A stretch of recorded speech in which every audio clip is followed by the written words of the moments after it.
خداوند کے زندہ اور پاک کلام میں سے تواریخ کی دوسری کتاب اس کا 20واں باب۔ اس کے بعد ایسا ہوا کہ بنی مواب اور بنی امون اور ان کے ساتھ بعض امونیوں نے یہوشفت سے لڑنے کو چڑھائی کی۔ تب چند لوگوں نے آ کر یہوشفت کو خبر دی کہ دریا کے پار ارام کی طرف سے ایک بڑا اموا تیرے مقابلہ کو آ رہا ہے جو عین جدی ہے۔ اور یہوشفت ڈر کر دل سے خداوند کا طالب ہوا اور سارے یہودا میں روزہ کی منادی کرائی، اور بنی یہودا خداوند سے مدد مانگنے کو اکٹھے ہوئے، بلکہ یہودا کے سب شہروں میں سے خداوند سے مدد مانگنے کو آئے۔ اور یہوشفت یہودا اور یروشلم کی جماعت کے درمیان خداوند کے گھر میں نئے صحن کے آگے کھڑا ہوا اور کہا، اے خداوند ہمارے باپ دادا کے خدا، کیا تو ہی آسمان میں خدا نہیں؟ اور کیا قوموں کی سب مملکتوں پر حکومت کرنے والا تو ہی نہیں؟ زور اور قدرت تیرے ہاتھ میں ہے، ایسا کہ کوئی تیرا سامنا نہیں کر سکتا۔ اے ہمارے خدا، کیا تو ہی نے اس سرزمین کے باشندوں کو اپنی قوم اسرائیل کے آگے سے نکال کر اسے اپنے دوست ابراہیم کی نسل کو ہمیشہ کے لیے نہیں دیا؟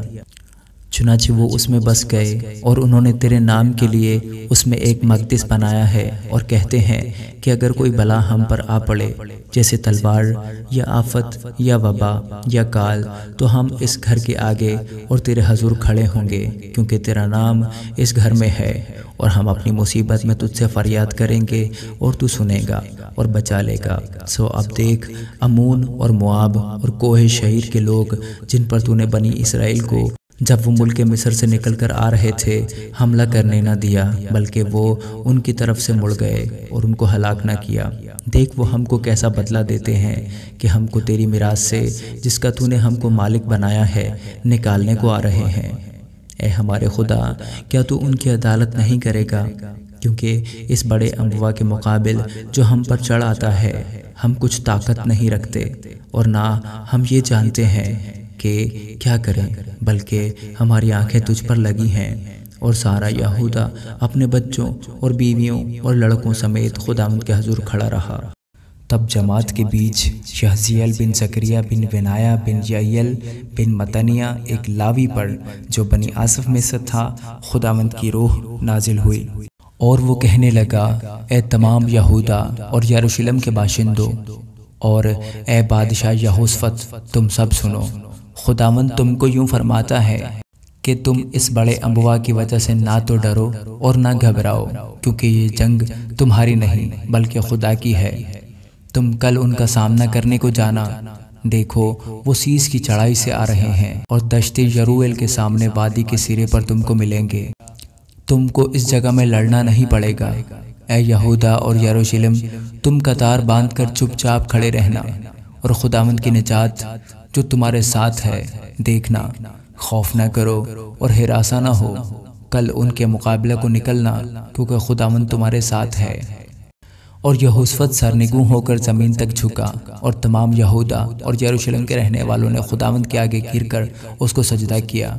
اور بنی کہات اور بنی کورہ کے لاوی بلند آواز سے خداوند اسرائیل کے خدا کی حمد کرنے کو کھڑے ہو گئے، اور وہ صبح سویرے اٹھ کر دشت تکو میں نکل گئے۔ اور ان کے چلتے وقت یہوشفت نے کھڑے ہو کر کہا، اے یہودا اور یروشلم کے باشندوں، میری سنو۔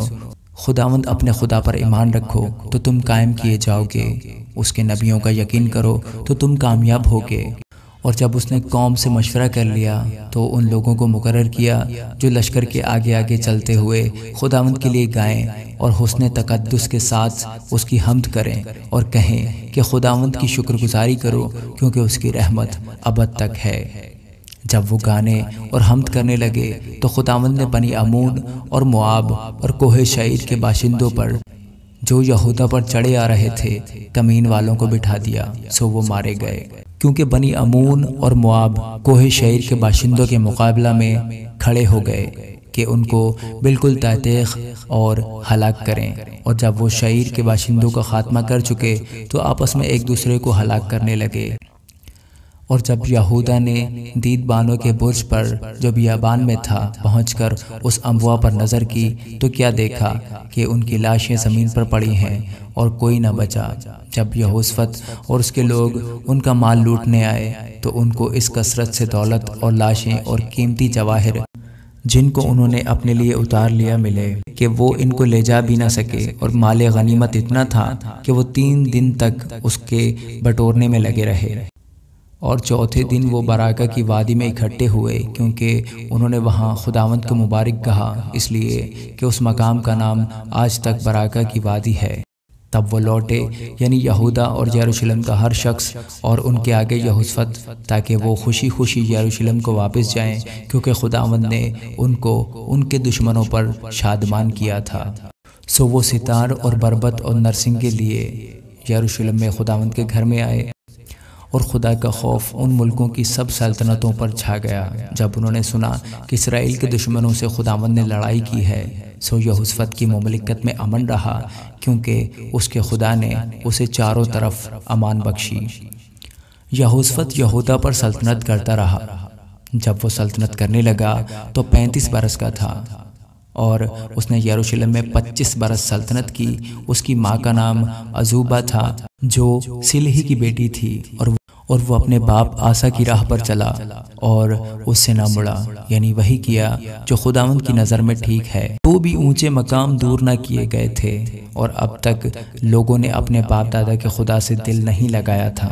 اور یہوشفت کے باقی کام شروع سے آخر تک یاہو بن حنانے کی تاریخ میں درج ہیں، جو اسرائیل کے سلاطین کی کتاب میں شامل ہے۔ اس کے بعد یہودا کے بادشاہ یہوشفت نے اسرائیل کے بادشاہ اکسیہ سے، جو بڑا بدکار تھا، اتحاد کیا، اور اس لیے اس سے اتحاد کیا کہ ترسیس جانے کو جہاز بنائے، اور انہوں نے اسیون جابر میں جہاز بنائے۔ تب علیزر بن دودواہو نے، جو مریسا کا تھا، یہوشفت کے برخلاف نبوت کی اور کہا، اس لیے کہ تو نے اخزیہ سے اتحاد کر لیا ہے، خداوند نے تیرے بنائے کو توڑ دیا ہے، پس وہ جہاز ایسے ٹوٹے کہ ترسیس کو نہ جا سکے۔ آمین۔